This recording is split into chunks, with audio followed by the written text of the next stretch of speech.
अगर आपको एक बेहतर लीडर बनना है बहुत कम समय में, राज शमानी क्लिप्स चैनल सब्सक्राइब कर लो, क्योंकि यहाँ पे हम इंडिया के बेस्ट लीडर्स आपके सामने लेके आते हैं। Okay, coming to your scripts and movies, that's I want to talk about this. मैंने ना कहीं ये सुना, आप like you go out of your way to get scripts, the right script you want to work on. हाँ, Is it? क्योंकि कोई और नहीं करेगा ना मेरे लिए. Like you go out of the way, like you always been known for this कि you want this, तो you want this, आप rights लेके आओगे, कुछ chase करोगे. I chase scripts. क्या है? Like give me an example or a scenario कि क्यों ऐसे लोग बोलते हैं. क्योंकि एग्जाम्पल देके बताती हूँ. सांड की आँख एक फिल्म थी, मेरे लिए मेरे एज ग्रुप के लिए नहीं बनी थी, बट मुझे ऐसी फिल्म करने का मन था जो 2 लड़कियाँ साथ में करें. एंड 2 लड़कियाँ मतलब 2 leading ladies, not like 1 main and 1 supporting. क्योंकि ये माना जाता था कि अरे 2 लड़कियां साथ में मेन स्ट्रीम सिनेमा टाइप में हम नहीं, इट्स ऑलवेज इनसिक्योरिटी हो जाती है, ये हो जाता है. मुझे मतलब एक्टिंग करने का शौक है और मुझे कोई इनसिक्योरिटी नहीं है किसी और एक्टर को लेके कि वो मेरा स्क्रीन स्पेस खा जाएगी या खा जाएगा. मैं बहुत सिक्योर हूँ एज एन एक्टर. तो मैं चाहती थी कि इस तरह की कोई मैं स्क्रिप्ट करूं जिसके अंदर हम दोनों इक्वल हों और साथ में शोल्डर करना रिस्पॉन्सिबिलिटी फिल्म की.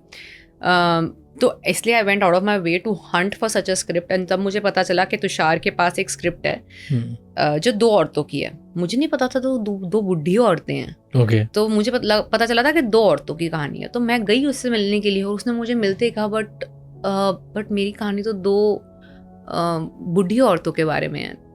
तो मैंने कहा कि अच्छा, but then you tell me कि मैं कर सकती हूँ कि नहीं, कि अगर तुम्हें लगता है कि हम प्रोस्थेटिक्स से कर सकते हैं, I still would want to do it. क्योंकि मैं 1-2 जगह गई थी पहले, मैंने स्क्रिप्ट कुछ पढ़ी, मुझे मज़ा नहीं आया जो मुझे स्क्रिप्ट मिली, हंट करके ही मिली कि मुझे चाहिए, 2 किसी के पास है तो बताओ, मैं बात करना चाहूँगी टाइप. इसने एक दिन लिया और उसने तुषार, उसका इंस्टिंक्ट इतना स्ट्रॉन्ग था कि आई थिंक मैं ये करना चाहूँगा. सो इस तरह से मैं पिक्चरें, मुझे स्क्रिप्ट अच्छी लगती है कोई तो मुझे ही एफर्ट करना पड़ता है, क्योंकि मेरे करियर में कोई मेरा गॉडफादर नहीं है जो ये करेगा. मतलब कोई फ़ोन उठा के किसी को रिक्वेस्ट नहीं करेगा कि इसको इस फिल्म में ले लो, ये बहुत मेहनती एक्टर है या बहुत अच्छी एक्टर है. ये काफ़ी होता है हमारी इंडस्ट्री के अंदर, बट मेरे साथ कोई नहीं करता, तो मैं ही करती हूँ ये. चाहे वो स्क्रिप्ट लेके जाना हो, चाहे आगे से मैसेज करना हो कि please I know you working on this script and ये वाली फिल्म मैं चाहती हूँ कि मतलब आपके साथ काम करूँ, तो please if you feel that I am fit for it this role, please take me. मैंने ऐसे आगे से मैसेजेस करे हैं, चाहे वो 8-9 साल पहले हो, चाहे वो आज क्यों ना हो.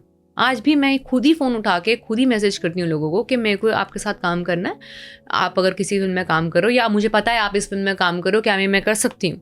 मैं आगे से करती हूँ, उसमें मुझे कोई शर्म नहीं है. कोई नहीं कि मेरे लिए राउट करे कोई, बट है ही नहीं ना कोई, तो मैं किसकी वेट करूँ. तो मैं वो हाई हॉर्स पे बैठ नहीं सकती कि भाई मैंने जैसे बोला 100% टैलेंट पे काम नहीं करती है इंडस्ट्री.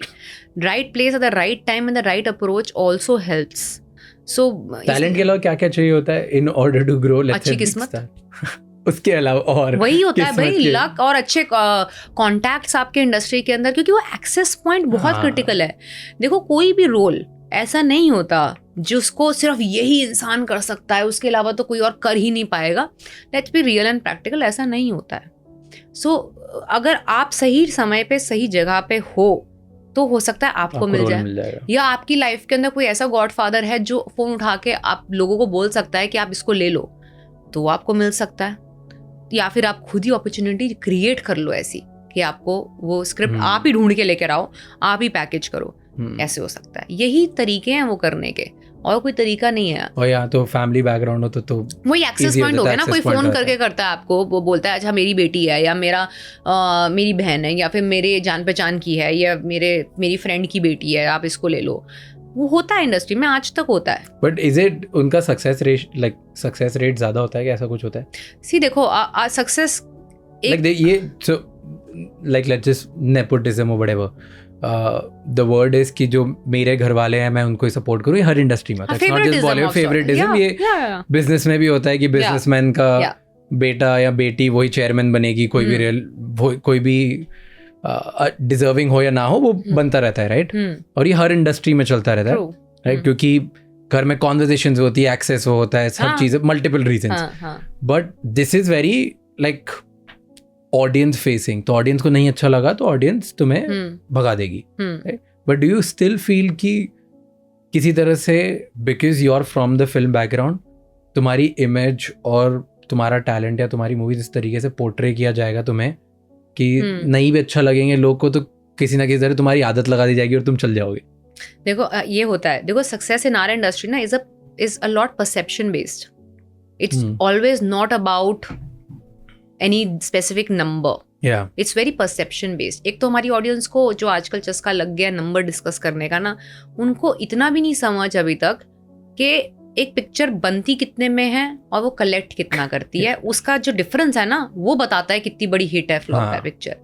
जो 12वीं फेल पिक्चर आई है ना जो विक्रांत की, वो बहुत बड़ी सक्सेस है क्योंकि बनी कितने में और उसने कलेक्ट चाहे 50-60 ही किए हों, बट वो इतनी बड़ी सक्सेस है क्योंकि जो उसका प्रॉफिट मार्जिन है वो बहुत ह्यूज है versus biggest of big films that have made money this year. So वो जो डिफरेंस है एक तो वो समझने की जरूरत है. जस्ट बिकॉज पिक्चर ने 100 करोड़ क्रॉस कर लिए तो ही हिट है, 50 करे या 25 करे तो हिट नहीं है, ऐसा नहीं होता है. दूसरा पैसे कितने बन रहे हैं, हाँ प्रॉफिट समझ में आता है ना सबको. दुकान वगैरह भी तो चलाते हैं ना लोग अपने प्रोफेशन के अंदर, अपना कुछ तो काम करते होंगे, उनको समझ में आता होगा कि प्रॉफिट क्या होता है. तो ये प्रॉफिट होता है, पहले तो ये बात को समझें. और दूसरी ये चीज समझें कि collection is also dependent on screen counts. Okay, screen count is कितनी स्क्रीनिंग मिल रही है आपकी पिक्चर को. ओके, अगर हिंदुस्तान के अंदर, अगर हिंदुस्तान में 5500-6000 थिएटर्स हैं एक हिंदी फिल्म के लिए अगर मान लीजिए, तो उसके अंदर से आपकी फिल्म को कितने मिले हैं. आपको मैं एग्जांपल देती हूँ, अपनी फिल्मों से बोलूंगी, दूसरों का नाम नहीं लूंगी. बदला एक पिक्चर आई थी, उसने कुछ 88-90 करोड़ कमाए थे. उसको पता है कितने थिएटर मिले थे, कितनी स्क्रीन्स मिली थी? 900 स्क्रीन. हिंदुस्तान में अगर 5500 या 6000 स्क्रीन्स हैं, उसमें से 900 स्क्रीन्स मिली थी, 1/6 भी नहीं मिली. हाँ, उसके अंदर उसने 88-90 करोड़ कमाए. तो वो इतनी बड़ी सक्सेस स्टोरी है in comparison to a lot of films that cross 100 crore also with that limited screen count, because it was a genre, उस तरह का जॉनर था जो मास जॉनर नहीं है, तो उसको 1500 स्क्रीन्स नहीं मिल सकते. तो इस तरह से तुम्हें स्क्रीन काउंट समझना पड़ेगा कि ये फिल्म इतनी ही जगह रिलीज हुई है तो उसकी क्षमता ही नहीं है इतने कमाने की कि तुम उसको कंपेयर करो 100 करोड़ वाली फिल्मों से, क्योंकि नहीं देते हैं डिस्ट्रीब्यूटर स्क्रीन उसको, एंड ऑब्वियसली राइटफुली सो, क्योंकि उसकी ऑडियंस कम है. तो तुम उसको तभी कहते हैं ना, ऑरेंज और एप्पल को तुम कंपेयर नहीं कर सकते कि कौन सा ज्यादा बेटर फ्रूट है, ऐसा नहीं हो सकता. सो आपको सक्सेस, अगर आपको हिट एंड फ्लॉप समझनी है, आपको ये सब समझना पड़ेगा, तब तुम बताओ. वरना नॉर्मल ऑडियंस, अरे उसकी इतनी ओपनिंग लगी है, उसकी इतने वीकेंड हुआ है, अरे भाई पहले तुम उसके पैरामीटर्स तो समझो फिर बात करो. और जो बची कुची आधी वो होता है, इंक्विजिटिवनेस होती है या क्यूरियोसिटी होती है पिक्चर देखने की, वो क्रिटिक्स मार देते हैं और वो रील्स भी मार देते हैं. हाँ, क्योंकि अब उनको ये बता देना आप ये पिक्चर बिल्कुल मत देखो क्योंकि हमने देखी है, हम आपको बता रहे हैं ऐसा. अरे भाई क्या तुम ये मतलब मान के चल रहे हो तुम्हारी जनता ब्रेन डेड है? तुम जो बोलोगे वो भेड़ चाल की तरह हड़ हड़ करके उसी डायरेक्शन में चले जाएंगे जो तुमने बोली है, क्योंकि तुम क्रिटिक हो. ऐसा तो नहीं है तुम्हारे पास कोई बहुत भगवान की दी हुई ऐसी कोई दात है कि तुम जो बताओगे बिल्कुल सही होगा. Movie making and movie viewing is a very subjective experience. जो पिक्चर तुम्हें पसंद है जरूरी नहीं है मुझे पसंद हो, और मुझे पसंद है जरूरी नहीं है तुम्हें पसंद हो. It can be very subjective basis our personal likings, our backgrounds, our upbringing, our aspirations in life. It can be very subjective and doesn't make that film ultimately good or ultimately bad in totality. It's very subjective. But तो आधी curiosity जो number मारते हैं, बाकी आधी critic मार देते हैं अपना हार्ड ओपिनियन देके. तुम ये बताओ, जिसने टिकट खरीदी है उसके पास पूरा हक है बताने का कि उसको ये पसंद आया, ये नहीं पसंद आया. बट ये बोल देना पिक्चर के अंदर कि भाई तुम मत देखो क्योंकि हमने देख लिया है, ये बिल्कुल बकवास है. That is a very hard opinion you are putting on people. कि दूसरे लोग, if you have good marketing budget and you understand कि तुम इन्फ्लुएंस कैसे कर सकते हो नैरेटिव, हाँ, तुम किसी को भी स्टार बना सकते हो. या दैट इज़ वेरी ट्रू. जैसे आपने बोला कि अगर मौका मिलता ही जा रहा है, तुम जितनी मर्जी फ्लॉप दो, 10 फ्लॉप दो, तुम आके 11वीं अगर सेमी हिट भी दे दोगे ना, तो कुछ लोगों के लिए इतना ही काफ़ी हो जाता है, बिकॉज आपका एक्सेस पॉइंट इतना सॉलिड है. हाँ, कि 10 में तुम्हारा मार्केटिंग इतनी स्ट्रांग होगी, मूवी हिट और फ्लॉप फर्क नहीं पड़ता. हाँ, वो मार्केटिंग और तुम्हारी PR इतनी सॉलिड है because of backing you have. Now there are if you this I was talking to you till now about the films way of interpretation कि कौन सी फिल्म अच्छी है, नहीं है, हिट है, फ्लॉप है. अब मैं अगर इंडिविजुअल लेवल पे आपसे बात करूँ एज एन एक्टर्स, तो होता क्या है, आप एक रेस दौड़ रहे होते हो. जब एक रेस दौड़ रहे होते हो उसके अंदर स्टैगर्ड स्टार्ट होती है. किसी का वन स्टार्टिंग पॉइंट इधर होता है, इधर होता है, इधर होता है, इधर. बेसिस कि आपको कितना बड़ा डिस्टेंस, 100 मीटर सबको कवर करना है. अगर सबको एक साथ खड़ा करा दिया तो शायद नहीं हो पाएगा. अगर 100 मीटर की जो रेस होती है बेसिकली वो एक फ्लैट रन है, आप उसमें सब साथ में खड़े हो. अगर फ्लैट रन के अंदर आपको अहेड स्टार्ट मिल रहा है तो ऑब्वियसली आपके लिए 100 मीटर आसान हो जाएगा ना. तो आप मेरे ही जर्नी और मेरी सक्सेस, और मैं नंबर 1 हूँ कि 2 हूँ कि 3 हूँ, आप उनके साथ कंपेयर कर रहे हो जिनको हेड स्टार्ट मिला हुआ है, जो 100 मीटर पे खड़ी 80 मीटर पे. हाँ.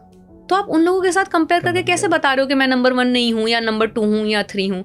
तो मुझे ये जो नंबर 1 वाली गेम है ना, मुझे बहुत अनॉय करने लग गई एक टाइम के बाद, कि तुम मुझे उन लोगों के साथ कंपेयर कर रहे हो जिनको हेड स्टार्ट मिल रखा है, जिनके पास मैं हर्डल रेस भाग रही हूँ, वो प्लेन रेस भाग रहे हैं. तो हम 2 डिफरेंट टाइप ऑफ रेस चल रहे हैं और तुम हमें एक रेस के अंदर डाल के मुझे बता रहे हो कि मैं नहीं हूँ टॉप 3 के अंदर और टॉप 5 के अंदर, कि मेरे को पोडियम फिनिश नहीं मिली है. तो वो गलत है. ऐसे ही और नॉलेजेबल और इंसाइटफुल क्लिप्स के लिए इस चैनल को सब्सक्राइब कर लो, क्योंकि हम आपके लिए बहुत सारे वर्ल्ड के टॉप लीडर्स से बहुत अच्छे इंसाइट्स लाते हैं जो आपको एक बेटर लीडर बनने में हेल्प करता है.